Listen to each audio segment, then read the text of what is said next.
Welcome to Behind the Line, where we pull back the curtain on the challenges facing first responders and frontline workers.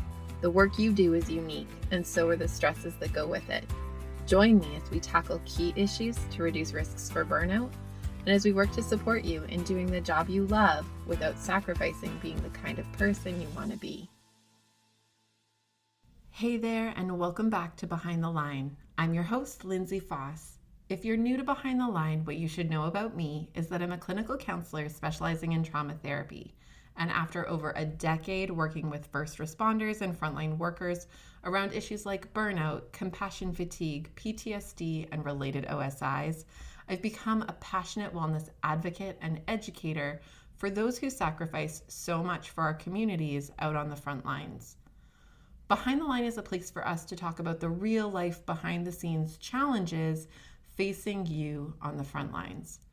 I created this podcast with the hope of bringing easy access to skills for wellness, allowing you to find greater sustainability both on the job and off. We are into our latest series on detangling identity, and I'm thrilled that you're here with me. Last week, we talked about the risks of having our identities tied too closely to the work that we do. We talked about how and why this comes about, generally as a result of our culture, as well as specifically within first response and frontline professions. And I told you we would spend the rest of this series talking about really practical ways to work at detangling our identities from being so exclusively defined by our professions. So that's where we're headed today. And for the next few weeks, we're going to talk today about building balance. Then next week, we'll tackle crafting control. And the week following, we will dig into cultivating connection. These three pieces, balance, control, and connection, are the essential strategies for supporting an identity that allows us to ride the highs and lows of life. Now, let me give a little bit of a preface to this idea of balance. I actually remember a number of years ago being invited to present to a group of therapists about what it's like to be a private practice owner. There was a panel of us, and the crowd were welcome to ask questions for the panel to answer. All of the panelists were therapists in private practice, but I at the time was the only one who had a group practice. So like a clinic with a team of many clinicians. And there was a lot of curiosity from the crowd about how I built and ran our clinic, given my relatively young age at the time. I remember a question coming up about how I managed so many things, being a clinician myself with a full caseload of clients, as well as running and growing a business that supported several other counselors. I said something about how it was really about finding the right balance, time with clients, time for the clinic, time for business, time for self-care, time for the people I care about, and so on. Someone else on the panel spoke up and said, "I think balance is a fallacy. It doesn't exist, and trying to find it is a waste of energy. You just do what you can." I was dumbfounded. There isn't such a thing as balance? What? You just do what you can? What does that even mean? Like you just keep putting one foot in front of the other until what? You can't anymore? All I could think was that this position sounded like an absolute setup for burnout. Just hustle. Just hustle and keep hustling until some magic day, it's all okay. Of course there's such a thing as balance. And of course we need to work to find it. And while yes, we can do the best we can, doing our best and being our best involves some amount of self-reflection, introspection, and the ability to be intentional at strategically implementing what we've learned about ourselves in an effort to find our sweet spot. Now, here's the thing about balance, and maybe why this panelist believes it doesn't exist. Life balance is not a fixed point. Here's what I mean by that. Go back for a moment to your grade 3 or grade 4 science class when you got an actual scale and some weights, and you learned about finding a balance point where the weight was equal on both sides. It's a fixed mathematical point. It won't change. Balance will always happen when there is an equal amount of weight on each side. That's how it works. But life and people within life are never fixed points. We're always changing and adapting. Life is always moving and flexing, ebbing and flowing. Think of it a bit more like balancing on a stand-up paddleboard on ocean waves. You might find a balance at one moment when the waves are calmer and the water is more still, but then the wind picks up, the waves hit a bit harder, and each moment is effort to find and re-find balance under the fluctuating conditions. The tricky thing about building balance in our lives is we won't ever be done with it. It isn't a one and done. We won't find this wonderful balance point and be able to just ride that out indefinitely. Life will come along and give us some waves, and we will need to readjust and rediscover balance all over again. I know that likely sounds a bit daunting, and I'm not gonna lie, it can be. But here's the good news. Once you build balance that feels good to you, most of the adjustments will be tweaking. Kind of like the stand-up paddleboard. It's starting that's the hard part. It's learning to find your center and strengthening your body to remain centered in moving conditions that's difficult. Once you get used to it, get good at it, the adjustments are pretty small tweaks moment to moment to respond to fluctuations in the water conditions. As we look at detangling our identities from our profession, we need to focus on building balance so our identities are an amalgamation of who I see myself to be in various diverse parts of my life. Last week, I suggested thinking about this like investment banking. When we build our identities in exclusive ways, like into our profession, or another common one is into our role as parents, and tie them to things that invariably come to an end or can be pulled out from under us, we put all of our eggs into one very janky basket. So then if I'm off work or I retire or my kids leave home, my sense of self feels jeopardized because that basket just got yanked and my whole self is tanked without it. In investing, they talk about diversifying your portfolio. Financially, it isn't wise to take your hard-earned cash and put it all into one company's stocks, because if that company takes a hit, you're going along for that ride in a very deep way. The recommendation is to spread what you want to invest into a few areas so that if one takes a bit of a hit, it's likely counterbalanced by something else that's doing well. And over time, you can better ride the ebbs and flows that are a natural part of the market, coming out ahead overall. The same theory is true for us as people. We need to conscientiously and intentionally diversify our personal portfolios.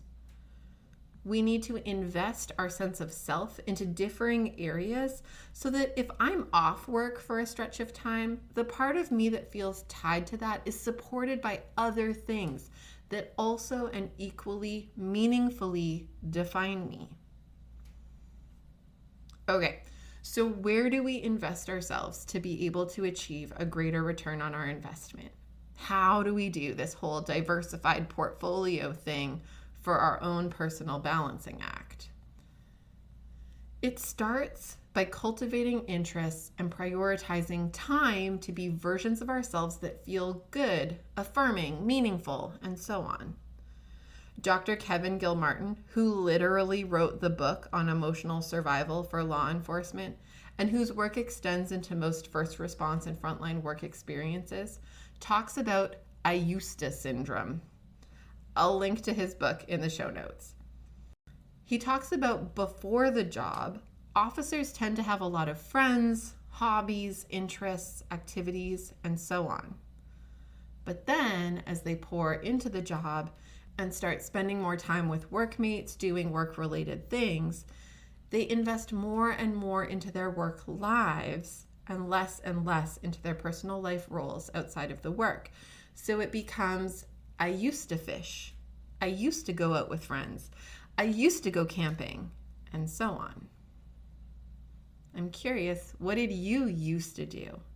What used to mean something to you? What used to feel fulfilling or interesting or challenging to you? What have you always been curious about trying but never done? What was your favorite thing to do as a kid? What do your friends like to do that you could get into with them? What does your partner or your kids like to do that you would be up for participating in? I know that as soon as you start envisioning these possibilities, your brain is likely to immediately impose reasons for why you can't. I can't commit to volunteering or doing the Learn to Curl program because shift rotations never give me consistent days off. I can't go camping because my kids are too young to sleep in a tent all night. I can't hike anymore because of my knee. I can't outfit myself to start fishing again because it costs too much. There are lots of excuses and real reasons for why things may not come together. But for now, let yourself just connect to what you would enjoy or find yourself differently challenged by without any judgment or constraints from the practical side of things. The bigger you let this list become, the more likely you'll stumble upon some things that, through varying amounts of creativity, you can find ways to actually make happen. I was reading an article written by psychologist Dr. Rochelle Zemlock. You'll find a link to it in the show notes. And in it, she shares this story. Quote, Joel Fay, retired police officer, founding member of First Responder Support Network, and lead clinician at West Coast Post-Trauma Retreat, was quoted as stating, quote, as I stood there, an image came to mind, that of a roof being supported by a single pillar. If that one pillar were removed, the entire roof would collapse. But I had a lot of pillars in my life besides work. I had friends, family, volunteer work, sports, and many other interests. I could afford to lose this one pillar. At that moment, I knew I was going to be okay. End quote. That's what we're trying to do here. We're trying to be intentional about building up other pillars to support the weight of life. Work is a pillar. It's an awesome pillar.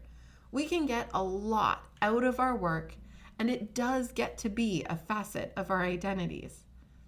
But that's where we need to be conscientious.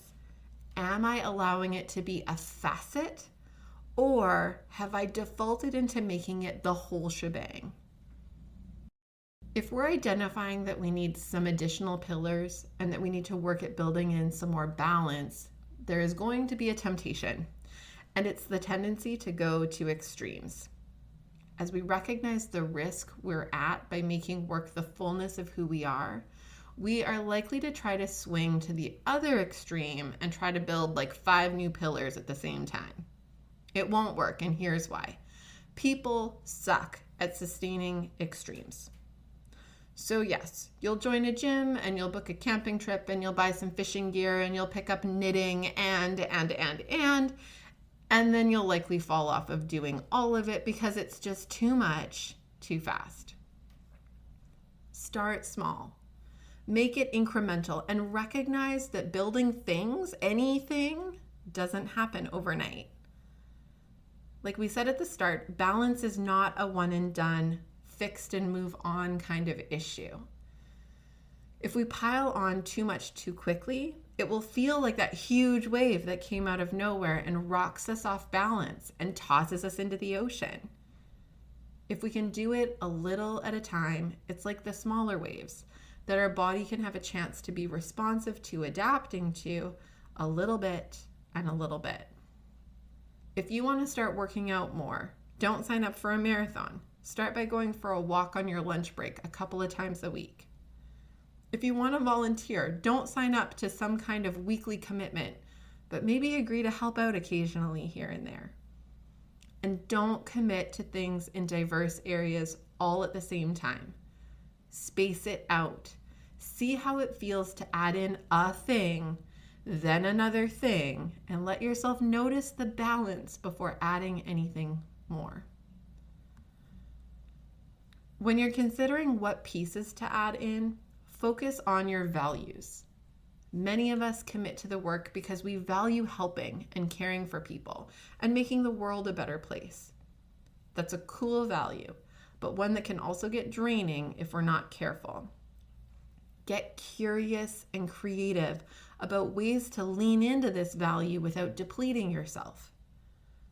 For example, one of my favorite examples is that my grandma knits mittens, toques, and scarves for homeless people. She does it at her own pace while she watches the news and sips her coffee. It's a hobby she really enjoys and that she's able to turn into something that contributes toward a value that she feels passionate about. If we value time with our families and friends, consider ways to structure activities that reflect this. Maybe it's a family bike ride or a regular family activity or game day where each family member gets to rotate choosing the activity we do or the board game we play. Another way of thinking about this is to consider what you hope people say about you at your funeral. Do you really care if people say, he was a great firefighter, or she was an amazing social worker, or he was a solid nurse, or she was a phenomenal police officer?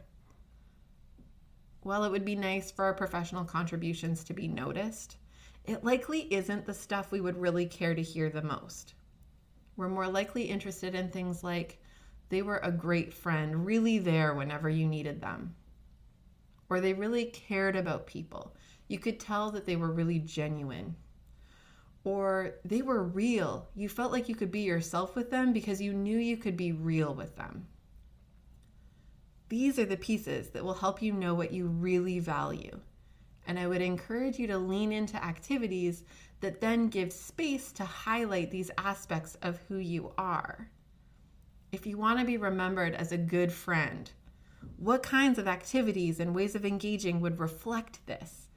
How can you invest now and on and ongoing into having that be what people remember about you down the road? How do we contribute to shaping today what we hope our legacy will be in the future? Now, as I said at the outset, balance isn't fixed. It won't be static. It's an always shifting thing that we need to stay continuously engaged with, or it will tend to get away from us. That means we also need to be checking in on our balance on a regular basis. We need to be self-aware, and we have to carve out time to intentionally pause, reflect, and adjust. For example, I may have found a pretty solid balance of things that help me feel pretty good, but then I get injured and I'm off work for a bit. Not only that, my injuries also mean I can't do my workouts, which were another part of my balance strategy. Suddenly, I'm having to rebalance and potentially interject new pillars to support the weight left from those that have, at least temporarily, collapsed.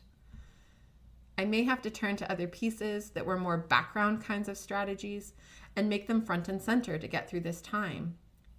Or I may need to cultivate some new strategies to offset the weight.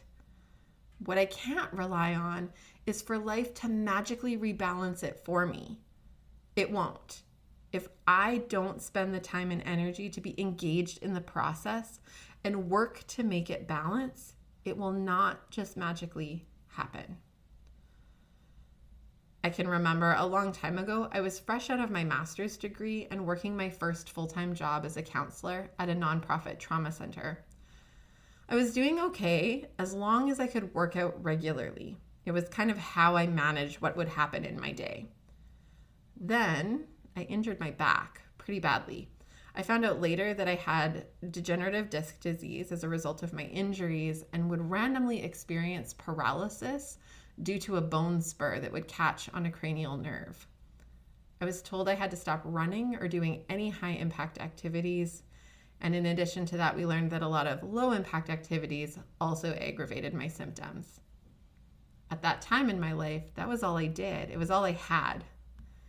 In an instant, I lost my only coping. And I lost my only coping during a time where I was adapting to doing a really hard job, exposed to really hard stories, and where I really needed to cope to feel like the world wasn't always and only a terrible place. I sank for a bit until I came across a book, Trauma Stewardship by Laura Vandernoot-Lipsky. And yes, I'll post a link in the show notes. In the book, she identifies this exact risk. It was like she was speaking my life. Eggs in only 1 or 2 baskets puts us at risk for having the rug pulled out from under us when life turns upside down in the way life so often does. Ever since then, I've been on a continuous journey to balance and rebalance again to meet the ever-changing conditions of my life. Pregnancies, maternity leaves, returning to work while caring for infants, opening a clinic, taking on extra projects, dealing with family crises, showing up into a pandemic, and the many small, not so newsworthy events that make up our daily lives. The balancing act is never perfect, but I'm committed to being intentional in it, reflective of it, and actively engaged in continuously creating and recreating it. My invitation is to likewise be committed to being intentional, reflective, and actively engaged. Balance exists, but not haphazardly. It's work, it's effort, but I also swear that it's worth it. And when we invest in this on an ongoing, we are investing in ourselves. It means that part of our identity is being someone who gives a shit about ourselves, allowing us to do a better job being present for those we care about. We invest in being a whole person who is a whole person, not just a professional hat. And when life comes along and we're off work for a stretch, or maybe can't return to the job, or we retire, we will reap the reward of having invested in a diversified portfolio. We will have a life we have built that we get to continue in. The loss of work will feel like a loss, but it won't feel like I'm lost. As we wrap up today, I want to remind you to please reach out and connect if you have any questions or feedback. You know I love hearing from you and shaping this podcast to echo your needs and interests. I love hearing about what you're working on and how you're using what we talk about on the show. You can find me on Facebook and Instagram at Lindsay A. Faas, where you can follow me or tag me, or you can email me at support@thrive-life.ca. I am continuously grateful that many of you are so keen to share about Behind the Line and spread the word to others on the front lines. Know that we can be found online on our website, on most major podcast platforms, as well as on YouTube. Click subscribe to get alerts about our latest episodes, or subscribe to our email list to hear from me about all the exciting things we have going on and coming up. We've got some fun things coming in the next few weeks. You'll find all of the details you need in the show notes, along with links to our Beating the Breaking Point indicators checklist and triage guide, which can help you facilitate self-assessing burnout and related concerns. We make all of this available to you because the work you do matters. But more than that, you matter, and we want to make sure that you have what you need to keep up the good work at work, as well as in your real life outside of work. So use it and share it. And until next time, stay safe.